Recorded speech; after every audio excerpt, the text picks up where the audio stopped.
이 소리가 크지 않습니까? 이 아가서 8장 6절 7절에 이런 말씀이 있습니다. 너는 나를 도장같이 마음에 품고 도장같이 팔에 두라. 사랑은 죽음같이 강하고 질투는 수월같이 잔인하며 불길같이 일어나나니 그 기세가 여호와의 불과 같으니라. 많은 물도 이 사랑을 끄지 못하겠고 홍수라도 삼키지 못하나니 사람이 그의 온 가산을 다 주고 재산을 다 주고 그 사랑과 바꾸려 할지라도 오히려 멸시를 받으리라. 하나님의 사랑에 대한 표현인데 하나님의 사랑 또한 그 사랑에서 비롯된 그 질투심이 얼마나 강한지 인간이 가장 두려워하는 이 죽음보다 강하고 그 기세가 여호와의 불과 같다. 그 모든 걸 소멸시키고 태우시는 여호와의 불과 같다.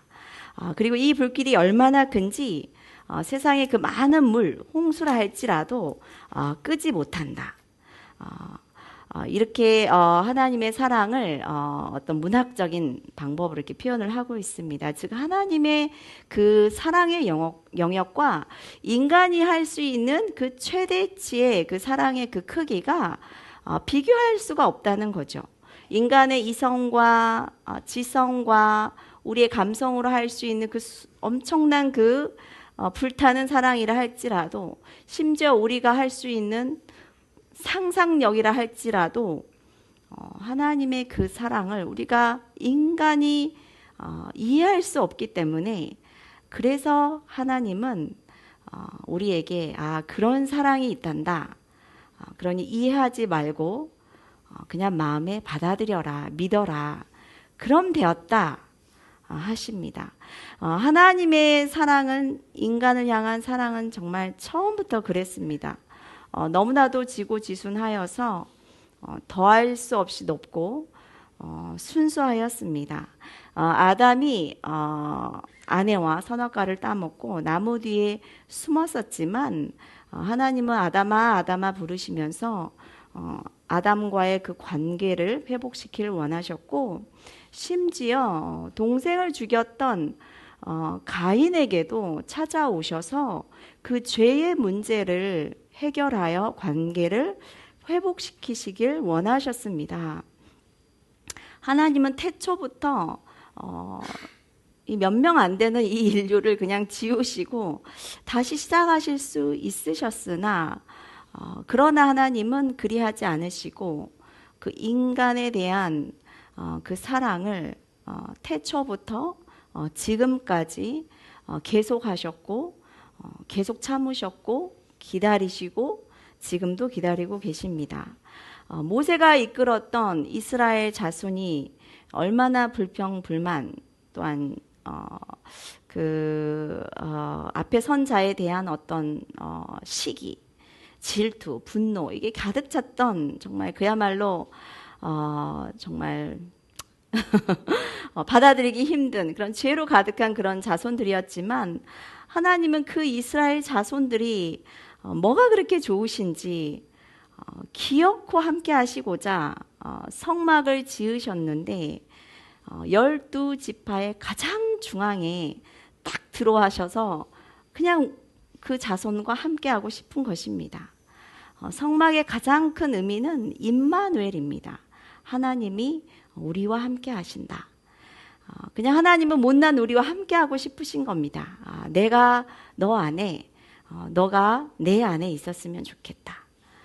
그 크시고 거룩하신 만물보다 크신 그 하나님께서 이처럼 작고 보잘것없고 진흙으로 만들어지신 훅 불면 날아가 버리는 이 인생을 사랑하셨습니다. 로마서 3장 10절부터 18절은 우리 인생이 어떠한가 바울이 잘 설명하고 있습니다. 기록된 바 의인은 없나니 하나도 없으며 깨닫는 자도 없고 하나님을 찾는 자도 없고 다 치우쳐 함께 무익하게 되고 선을 행하는 자는 없나니 하나도 없다. 그들의 목구멍은 열린 무덤이다. 그 그 혀로는 속임을 일삼으며 입술에는 독사의 독이 있고 그 입에는 저주와 악독이 가득하고 그 발은 피 흘리는데 빠르다. 파멸과 고생이 그 길에 있어 평강의 길을 알지 못하고 눈앞에 하나님을 두려워함이 없다. 이게 우리 인생에 대한 설명입니다. 이토록 만물보다 거짓되고 심히 부패하여 냄새나는 우리랑 하나님이 함께 하시고자 하오니 영적인 육체가 없으신 그 하나님께서 3차원의 이 물질 세계로 오시려고 하니 큰 충격과 그 거룩함과 죄에 대한 충돌이 발생할 수밖에 없습니다. 죄의 삭은 사망이라 하였습니다. 하나님과 우리의 만남은 죄인들의 피 흘림이 그냥 정당합니다. 그냥 죄에 대한 피 흘림. 즉 하나님이 우리와 함께 하신다면 죄인인 우리가 그냥 죽어야 한다는, 하나님은 함께하고 싶은데 우리가 사라지는 거예요. 이런 문제가 발생합니다.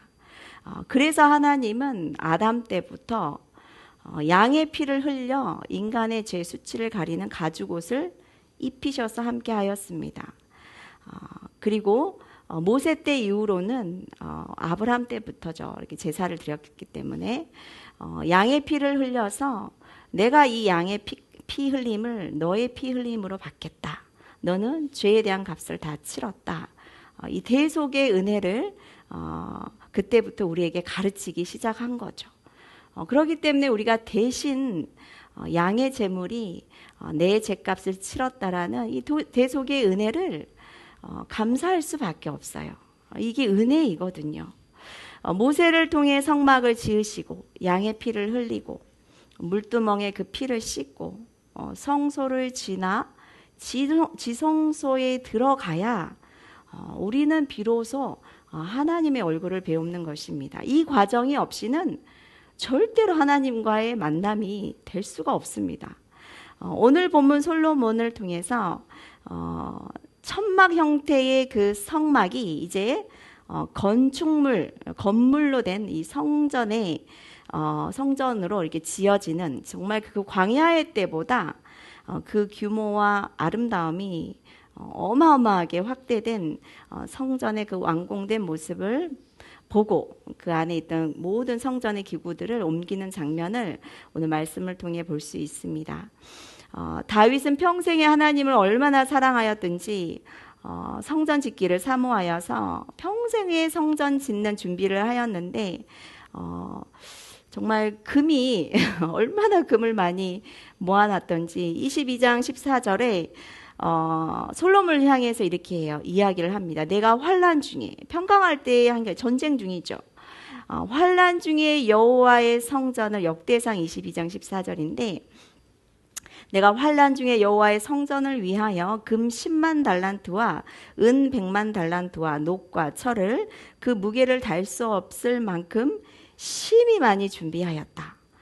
모세 때는 금이 그 성전 안에, 지성소 안에 든 게 금이 1톤이래요. 1톤. 1톤을 지금 금시세로 하니까 뭐 1천억 이렇게 정도 되더라고요. 1천억을 들고 메고 다닌 거예요. 지금 너무 금이 많이 올라가지고 저도 금을 괜히 팔았어요. 한 3년 전에. 다 팔았더니 강호, 가이리까 싹 팔아가지고 했더니 너무 올라가지고 또 지금 솔로몬이 이제 3,400톤의 금이거든요. 3,400톤, 톤은 1톤이 1,000kg잖아요. 이게 340조가 넘더라고요. 금만.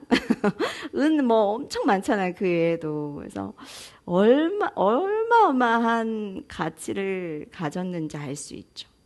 한번 우리 성막을 한번 잠깐 보도록 하겠습니다. 우리 유초동부 아이들에게도 오늘 이걸 보여줬는데, 자, 이게 솔로몬이 지은 성전을 CG로 만든 거죠. 물두멍이 있고 수레를 끈 물두멍들이 큰 물두멍에 담기고, 제단이 안 보이지만 야긴과 보아스가 있고 기둥과 접이식 문이죠. 그리고 그 무늬까지 다, 이건 다 하나님이 가르쳐 주신 그 설계대로 다 만든 겁니다. 그래서 이거를 아이들에게 다 보여줬더니 아이들이 빨리 안에 들어가 봐요. 금으로 만든 데 들어가고 보고 싶다고. 빨리 안에 들어가자고 하더라고요. 그래서 아 그래 들어가 보자 하고 여기 재단이 있죠. 이 규모가 굉장히 컸겠죠. 그래서 들어가 보니까 이렇게 됐어요. 양쪽에 7촛대가 있는 양쪽에 5개씩 있고 이 문양 다 다락방까지 다 하나님이 주신 그 설계대로 모세가 받아서 지은 양식 그대로입니다. 그리고 여기가 성소고 문양들까지 다 이게 떡상입니다. 그리고 향단입니다. 그리고 이 또 접이식 문을 들고 가면 지성소인 하나님의 그 언약궤가 있는 지성소가 있습니다. 아가서 아까 8장 7절에 많은 물도 이 사랑을 끄지 못하겠고 홍수라도 삼키지 못하나니 사람이 그의 온 재산을 다 주고 이 사랑과 바꾸려 할지라도 오히려 멸시를 받으리라. 다윗은 자기 아들이 쓴 이 솔로몬의 아가서인데 이 말씀을 너무 잘 안 것 같아요. 정말 평생도록 이 성전을 짓기 위해서 이 금만 모은 거예요. 금 모으기. 금은 그 외에 또 백향목을 위해서 히람, 두루왕, 히람과 굉장히 좋은 신분을 또 관계를 또 갖잖아요. 그래서 하나님의 사랑이 다윗에게 너무 아름다워서 정말 하나님이 거할 처소. 나는 다윗성에 있지만 왕궁에 있지만 우리 주님은 저 천막에 아직도 계시는구나. 그래서 자기가 전쟁 중에 모은 거죠. 오늘 계산을 해봤더니 40년 동안 왕으로 있었고 사울에게 쫓긴 그 10년, 한 50년 동안 이걸 준비를 한 것 같아요. 환난 중에 이 성전을 짓기 위해서 준비하였다고 합니다. 성소와 지성소는 온갖 황금으로 둘러싸여 있습니다. 왜 그럴까요? 하나님이 이 정도 가치가 되셔야 비로소 내려오시는 건가, 임하시는 건가? 성막의 설계도를 그린 모세, 성전의 설계도를 그린 다윗, 그리고 이 두 사람에게 정확하게 설계도면은 하나님이 보여주셨다고 하였습니다. 출애굽기 25장 8절 9절을 보면 내가 그들 중에 거할 성소를 그들이 나를 위해 짓되 물은 내가 너에게 보여주는 모양대로 장막을 지어라. 그리고 기구들도 내가 보여준 그 모양대로 따라 그대로 짓거라.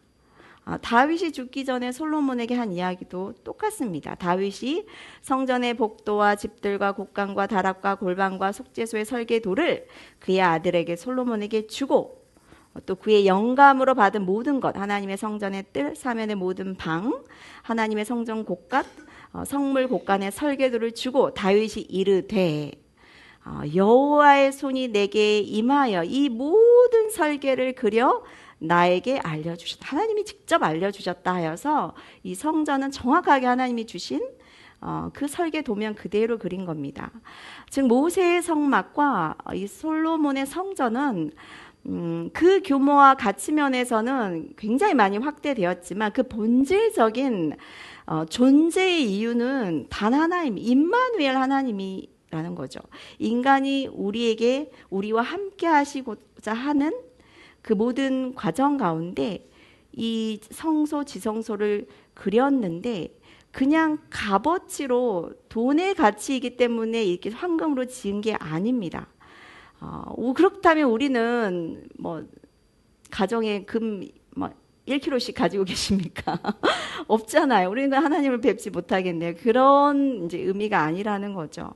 우리가 나중에 우리가 하나님의 얼굴을 뵙고 우리 주님 예수님을 배울 때 보좌에 앉으신 하나님의 그 영광을 우리가 비로소 두 눈으로 보게 될 텐데 그때는 다 깨닫게 됩니다. 성막과 성전의 모형은 정확하게 천상의 세계의 지극히 높고 거룩한 곳을 인간이 만들 수 있는 기술과 어떤 그 물질, 어떤 재료들로 본따서 모형으로 축소판으로 만든 것입니다. 그리고 그것이 가장 보배롭고 실질적으로 황금빛 찬란한 세계이기 때문에 황금 재료를 쓴 거죠. 하나님의 그 영광스러운 보좌와 그 나라를 표현하려고 이 땅의 그 물질 세계, 보배롭고 불순물이 섞이지 않는 금을 어떻게 만드나요? 굉장히 고열로 찌꺼기를 다 태워서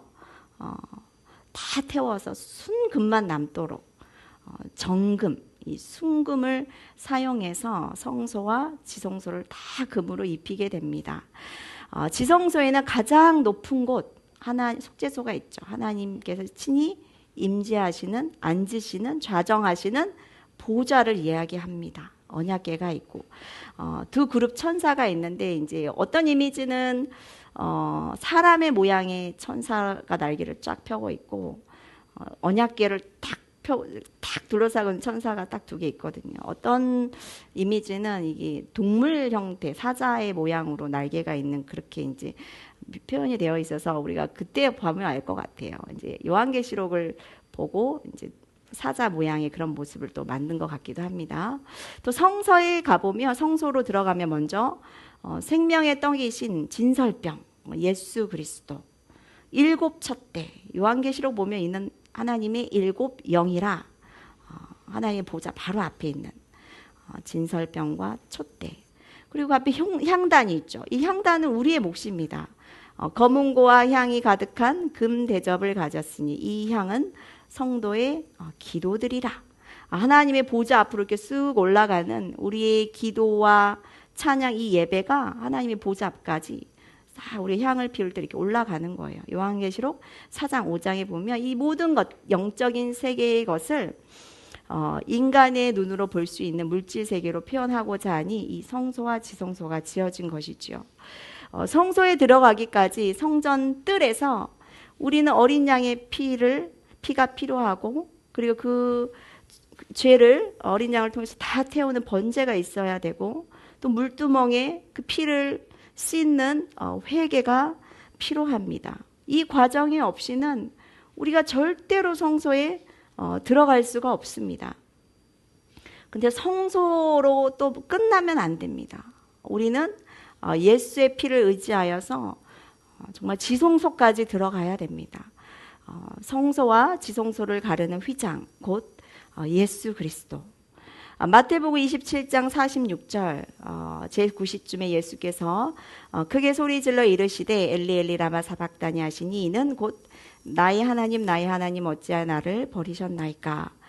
예수께서 다시 크게 소리 지르시고 영원히 떠나시니라. 이에 성소의 휘장이 위로부터 아래까지 찢어져 둘이 되고, 이 말씀을 히브리서 기자가 정확하게 영적으로 잘 풀었습니다. 그러므로 형제들아, 우리가 예수의 피를 힘입어 성소에 들어갈 담력을 얻었나니 그 길은 우리를 위하여 휘장 가운데로 열어놓으신 새롭고 산 길이요, 휘장은 곧 저의 육체니라. 예수 그리스도의 육체니라.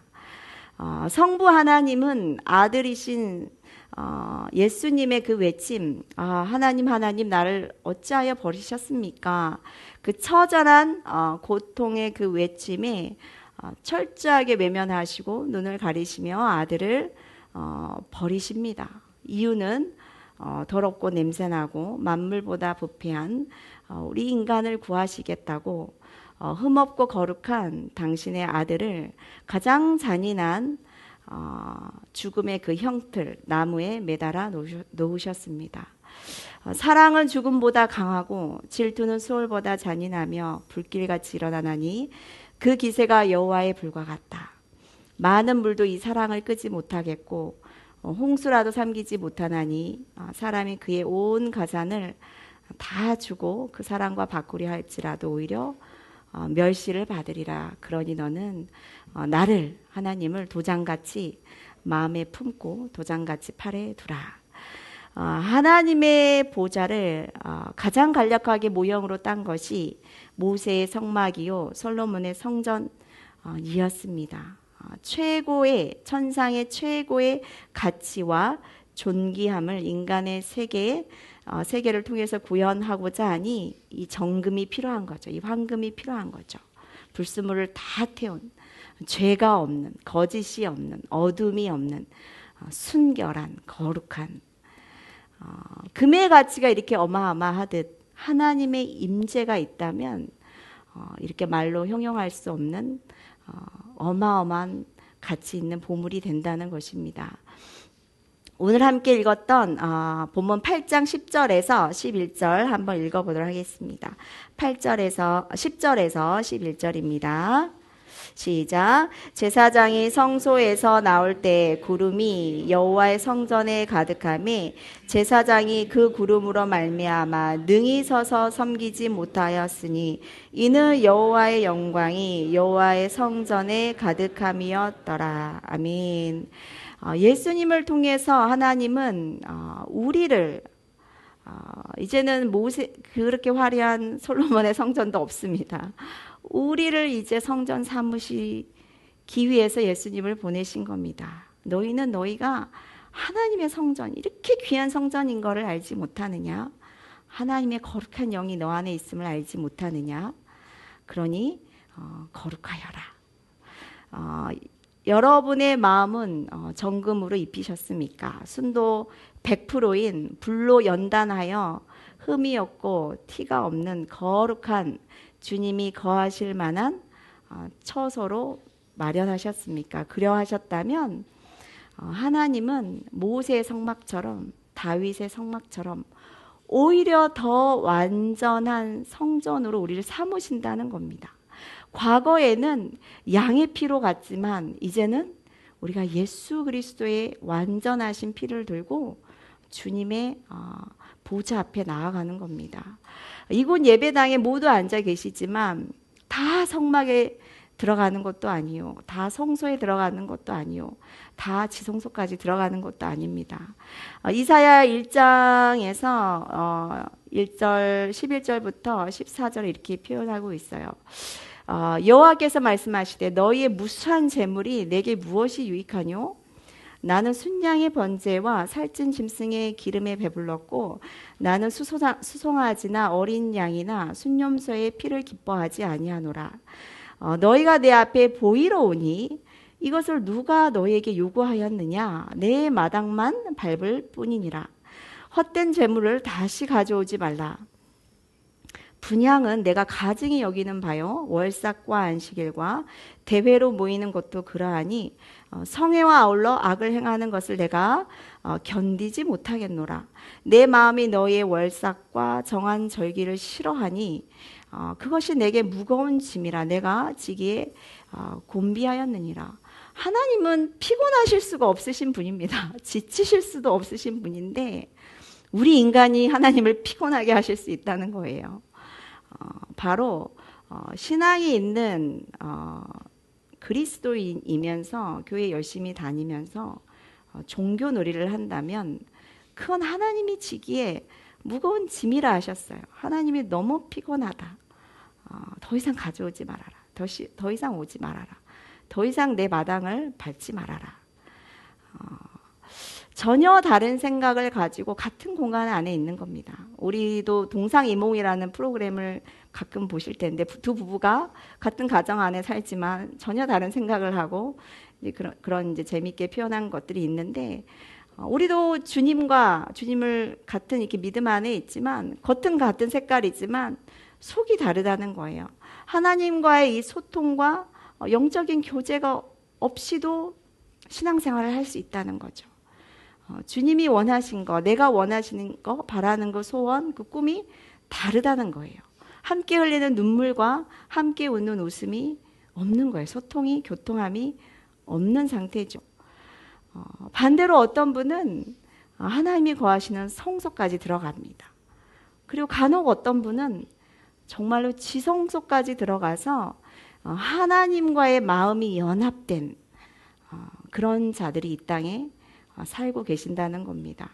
하나님은 지금도 임마누엘 하실 처소를 두루두루 찾고 계십니다. 8장 13절을 한번 읽어보도록 하겠습니다. 8장 13절 시작. 내가 참으로